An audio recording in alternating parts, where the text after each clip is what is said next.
আসসালামু আলাইকুম প্রিয় দর্শক, জানিয়ে দিব এখনকার আলোচিত সকল দেশীয় খবর। শুরুতেই জানিয়ে দেব সংবাদ শিরোনামগুলো। ইসলামী আন্দোলন ক্ষমতায় গেলে কাউকে পালাতে হবে না, বলছেন রেজাউল করিম। এনসিপি সদস্য সচিব আক্তার হোসেনকে খুনের হুমকির অভিযোগ। পাবনায় মসজিদ থেকে বের করে জামায়াত নেতা বীর মুক্তিযোদ্ধাকে কুপিয়ে জখম। জানাবো সোচ্চারের জরিপ, উচ্চশিক্ষিতদের 40% জামাত, 30% বিএনপিকে ভোট দিতে চান। এবং সর্বশেষ জানাবো 12 তারিখের পর চাঁদাবাজি সন্ত্রাস শুরু করার অপেক্ষায় একটি দল, বলছেন আসিফ মাহমুদ। প্রিয় দর্শক, এতক্ষণ দেখছিলেন সংবাদ শিরোনামগুলো, এখন জানাবো বিস্তারিত খবর। ইসলামী আন্দোলন ক্ষমতায় গেলে কাউকে পালাতে হবে না, বলছেন রেজাউল করিম। ইসলামী আন্দোলন বাংলাদেশের আমির ও চরমনায় পীর মুফতি সৈয়দ মোহাম্মদ রেজাউল করিম বলেছেন, যাদের ইতিহাস খারাপ, চাঁদাবাজ, ধান্দাবাজ, জুলুমবাজ, তারা সামনেও একই কাজ করবে।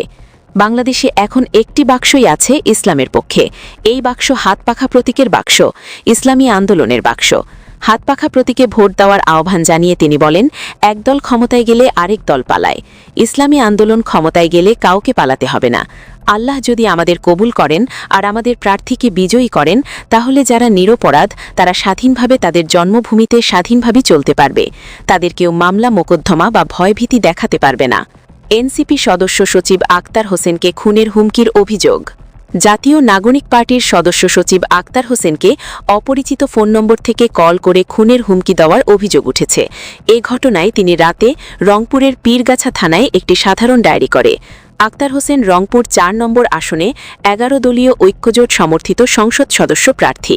জিডি সূত্রে জানা গেছে, শনিবার বিকেলে পীরগাছা উপজেলার ছাওলা ইউনিয়নের কিসামত গ্রামে নির্বাচনী প্রচারণা চলাকালে অপরিচিত একটি নম্বর থেকে আক্তার হোসেনের কাছে কল আসে।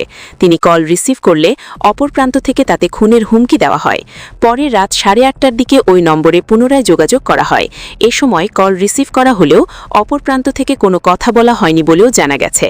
আক্তার হোসেন জানান, অপরিচিত নম্বর থেকে কল করা ব্যক্তি প্রথমে অশ্রাব্য ভাষায় গালাগালি করে, পরে তাকে এবং তার পরিবারের সদস্যদের মেরে ফেলার হুমকি দেন। পাশাপাশি নির্বাচন শেষ হলে দেখে নেওয়া হবে বলেও ভয় দেখানো হয়। তিনি অভিযোগ করে বলেন, এর আগে এই ধরনের ঘটনা ঘটলেও নির্বাচনের সময় প্রাণনাশের হুমকির ঘটনা উদ্বেগজনক। আইনশৃঙ্খলা বাহিনী এখনও লুট হয়ে যাওয়া অস্ত্র উদ্ধার করতে পারেনি। অবৈধ অস্ত্রেরও ছড়াছড়ি রয়েছে বলে তিনি দাবি করেন। এ বিষয়ে পীরগাছা থানার ভারপ্রাপ্ত কর্মকর্তা একেএম খণ্ডকার মহিবুল ইসলামের সঙ্গে একাধিকবার যোগাযোগ করার চেষ্টা করা হলেও তিনি কল রিসিভ করেনি। পাবনায় মসজিদ থেকে বের করে জামায়াত নেতা বীর মুক্তিযোদ্ধাকে কুপিয়ে জখম। পাবনায় 5 সংসদীয় আসনে পাবনায় হেমায়েতপুরের চর শিবরামপুরে বীর মুক্তিযোদ্ধা রমজান আলী নামের জামায়াত ইসলামীর এক নেতাকে কুপিয়ে আহত করার অভিযোগ উঠেছে বিএনপি নেতাকর্মীদের বিরুদ্ধে। গুরুতর আহত অবস্থায় তাকে পাবনা জেনারেল হাসপাতালে নেওয়া হয়, তারপর ঢাকা মেডিকেলে পাঠানো হয়েছে। রাতে পাবনা সদর উপজেলার হেমায়েতপুরের চর শিবরামপুরে ঘটনা ঘটে। আহত বীর মুক্তিযোদ্ধা রমজান আলী হেমায়েতপুর ইউনিয়নের 4 নম্বর 9 নম্বর ওয়ার্ডের সভাপতি এবং চর শিবরামপুর ভোট কেন্দ্রের পরিচালক। ভুক্তভোগী স্থানীয় সূত্রে জানা গেছে, নির্বাচনে প্রচারণাকে কেন্দ্র করে বীর মুক্তিযোদ্ধা রমজান আলীকে স্থানীয় বিএনপি নেতাকর্মীরা হুমকি ধুমকি দিয়ে আসছেন। হুমকি ধমকি উপেক্ষা করে প্রচারণা চালানো স্থানীয় বিএনপি নেতা রায়হানের নেতৃত্বে রাতে একটি স্থানীয় মসজিদ থেকে তাকে বের করা হয়। পরে তাকে পিটিয়ে কুপিয়ে গুরুতর আহত করা হয়। পরে তাকে উদ্ধার করে পাবনা জেনারেল হাসপাতালে ভর্তি করা হয়েছে। তার অবস্থা আশঙ্কাজনক। তাকে ঢাকা মেডিকেলে পাঠানো হয়েছে। এ ঘটনায় তাৎক্ষণিক বিক্ষোভ মিছিল বের করে জামায়াত। মিছিলটি হাসপাতাল থেকে শুরু করে থানার সামনে দিয়ে শহরের প্রধান সড়ক প্রদক্ষিণ করে ইন্দিরা মোড়ে গিয়ে শেষ হয়। এ সময় জানাবিক পাবনা 5 আসনের জামায়াতের প্রার্থী প্রিন্সিপাল ইকবাল হোসেন বলেন, মুক্তিযোদ্ধার রমজান আলীকে মসজিদ থেকে টেনে হেঁচড়ে এনে পিটিয়ে কুপানো হয়েছে। বাবুল বিশ্বাস ও রানা বিশ্বাসের হুকুমে সন্ত্রাসী মাদক ব্যবসায়ী রায়হানের নেতৃত্বে হামলা করেছে। আজকের রাতের মধ্যে যদি সন্ত্রাসীদের বিরুদ্ধে ব্যবস্থা গ্রহণ করা না হয়, তাহলে কাল থেকে আমরা কঠোর কর্মসূচি গ্রহণ করব। প্রয়োজনে পাবনা অচল করে দেওয়া হবে। এ বিষয়ে এ ব্যাপারে পাবনা 5 আসনের নির্বাচনী অনুসন্ধান বিচারিক কমিটির প্রধান আশরাফুল ইসলাম বলেন, এই ঘটনায় আমার তেমন কিছু করার নেই, আমার এখতিয়ারের বাইরে। এ বিষয়ে থানায় এফআইআর দায়ের করা হয়েছে, থানা ব্যবস্থা নেবে। আমি শুধু তদন্ত করে পাঠাতে পারি, কমিশন ব্যবস্থা নেবে। পাবনা সদর থানা পুলিশের ভারপ্রাপ্ত কর্মকর্তা দুলাল হোসেন এ ব্যাপারে বলেন, অভিযোগ পেলে আমরা ব্যবস্থা নেব। এই মুহূর্তে আমরা ঘটনাস্থলে আছি, পরে এ বিষয়ে বিস্তারিত বলতে পারব। উচ্চশিক্ষিতদের 40% জামাত, 30% বিএনপিকে ভোট দিতে চান। শিক্ষাগত যোগ্যতার ভিত্তিতে ভোটারদের রাজনৈতিক ভিন্নতা চিত্র মিলেছে বেসরকারি সহসংস্থা সোচ্চারের জরিপে। এতে দেখা যায় উচ্চশিক্ষিতদের মধ্যে জামাতের প্রতি সমর্থন 40%, বিএনপির প্রতি আগ্রহ 30%। তবে কম শিক্ষিত সাধারণ ভোটারদের মধ্যে বিএনপির প্রতি আগ্রহ তুলনামূলক বেশি। দুপুরে রাজধানীর কারণ বাজারে অবস্থিত বিডিবিএল ভবনে আয়োজিত এক অনুষ্ঠানে জরিপের ফলাফল প্রকাশ করা হয়। অনুষ্ঠানে উপস্থাপিত বিশ্লেষণ থেকেই এই তথ্য পাওয়া গেছে। এতে সোচ্চার টর্চার ওয়াচডগ বাংলাদেশের সভাপতি ড সিব্বির আহমেদ ভয়েস ফর রিফর্মের সম্পাদক এবং বিডি জবসের ব্যবস্থাপনা পরিচালক ফাইম মাস্তুর উপস্থিত ছিলেন। সংবাদ সম্মেলনে ড সিব্বির আহমেদ বলেন, প্রধান 4টি রাজনৈতিক দলের নির্বাচন এলাকা ঢাকা 11, 13, 15 ও 17 আসনের ভোটারের কাছ থেকে মতামত নেওয়া হয়েছে।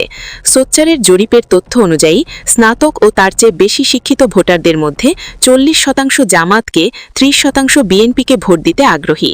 এছাড়া 14% ভোটার এখনও সিদ্ধান্তহীন। 10% ভোটার ভোট দিতে অনাগ্রহ প্রকাশ করেছেন। 2-3% ভোটার ভোট না দেওয়ার সম্ভাবনার কথা জানিয়েছেন।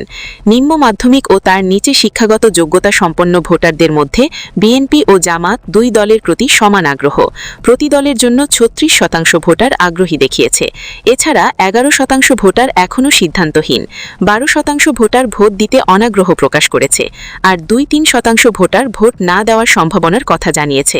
প্রতিবেদনে আরও বলা হয়, প্রাতিষ্ঠানিক শিক্ষা না থাকা ভোটারদের মধ্যেও জামাত ও বিএনপির প্রতি আগ্রহ বাড়ছে। এক্ষেত্রে জামাতের প্রতি সমর্থন প্রায় 29% এবং বিএনপির প্রতি প্রায় 45%। বিশ্লেষকরা বলছেন, শিক্ষার স্তর বাড়ার সঙ্গে সঙ্গে রাজনৈতিক সচেতনতা ও পছন্দের ধরনও পরিবর্তিত হচ্ছে। তরুণ শিক্ষিত ভোটাররা বিকল্প রাজনৈতিক শক্তির দিকে বেশি ঝুঁকছেন, যা ভবিষ্যৎ নির্বাচনে গুরুত্বপূর্ণ প্রভাব ফেলতে পারে।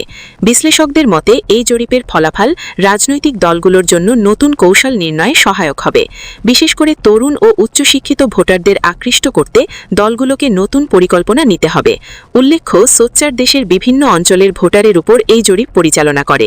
এতে বিভিন্ন শিক্ষাগত স্তরের মোট কয়েক হাজার ভোটার অংশ নেন। 12 তারিখের পর চাঁদাবাজি সন্ত্রাস শুরু করার অপেক্ষায় একটি দল, বলছেন আসিফ মাহমুদ। জাতীয় নাগরিক পার্টির মুখপাত্র আসিফ মাহমুদ সজীব ভুইয়া বলেছেন, 12 তারিখের পর চাঁদাবাজি ও সন্ত্রাসমুক্ত বাংলাদেশ গড়ার লক্ষ্যে আমরা সব ধরনের ত্যাগ স্বীকার করে যাচ্ছি। তিনি অভিযোগ করে বলেন, একটি রাজনৈতিক দল তাদের নেতাকর্মীদের বলছে 12 তারিখ পর্যন্ত চাঁদাবাজি করা যাবে না। এর অর্থ হল 12 তারিখের পর তারা আবার শুরু করবে।